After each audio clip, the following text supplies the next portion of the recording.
Good afternoon and happy Sunday.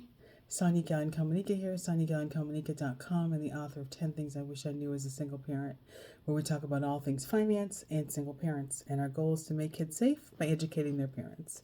And we cannot possibly talk about financial freedom, buying homes, and all these other wonderful financial tips I give you without talking about some of the challenges to your finances, such as love scams.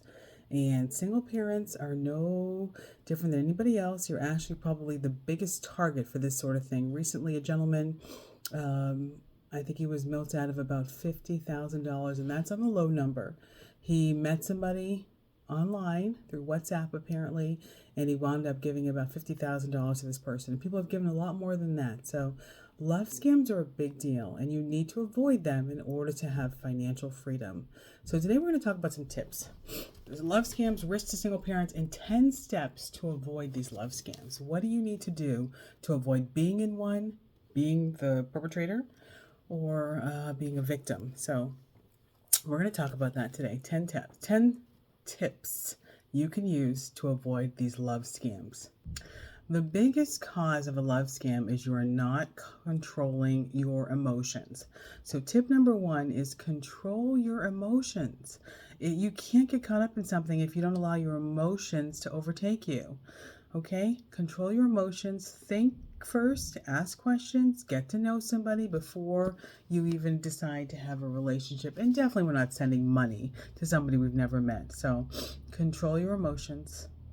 Use your logical brain before you do anything. Number 2, make people earn your trust. Don't just give it to them. They don't deserve it. So make them earn it first. They've got to do things. They've got to keep their word. They've got to be on time. If you say agree to meet, then they need to be there to meet you. So make people earn your trust. If they don't earn your trust, do not give it to them. It's very simple. I know it's a hard thing to do when you're lonely, bored, sitting in your home, on the internet and thinking of whatever. And sometimes they reach out to you. So you have to be on alert and be extremely careful. Tip number 3, meet with people in a public place. And there are some people, scammers, that will meet with you in a public place. So be extra careful. Meet somewhere safe, a Starbucks, a Dunkin' Donuts, somewhere. And you're obviously not going home with somebody, but you're meeting with them. You're just having basic questions, simple conversation. This is not a kiss, hug, all that sort of thing. This is just a getting to know you type situation. And you'd have to know, why did somebody want to meet you online anyway, right? So be super careful. Be very cautious. Don't just give your trust away. Always control your emotions. I don't care if they're the most gorgeous thing you've ever seen. Always control your emotions. If you schedule a time to meet and that person does not show, tip number 4, do not forgive a no-show, because this is a typical behavior of a scammer.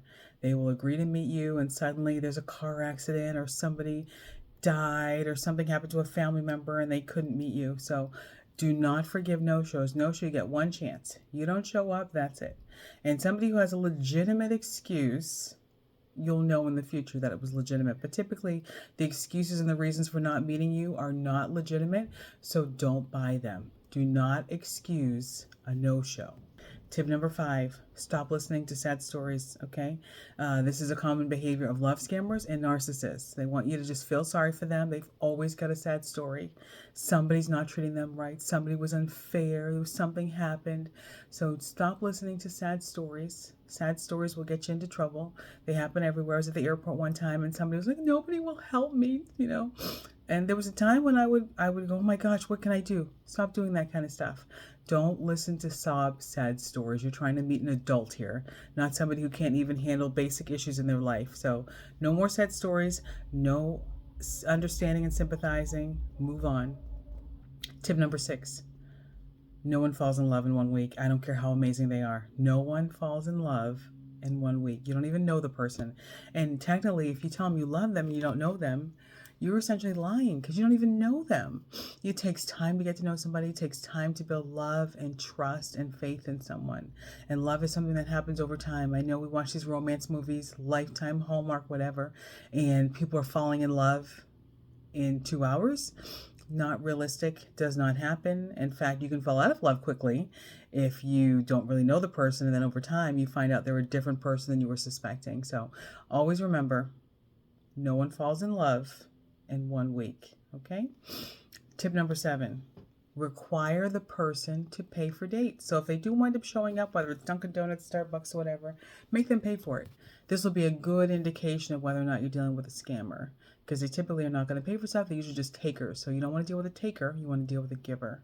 It doesn't mean you will not pay in the future, but presently, in order to wean out the scammers, the liars, the deceivers, you've got to make them pay for stuff in the very beginning, because they're going to have no problem asking you for money. So make sure you wean them out, make them pay for everything if they do actually show up.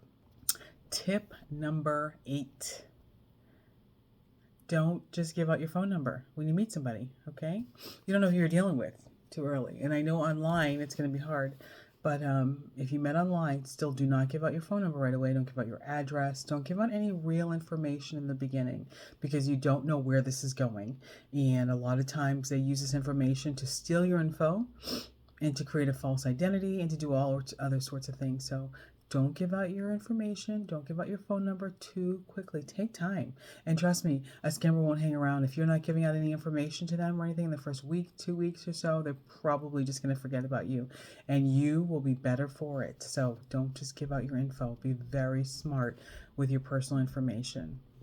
Tip number 9, ask right questions and wait for the answers.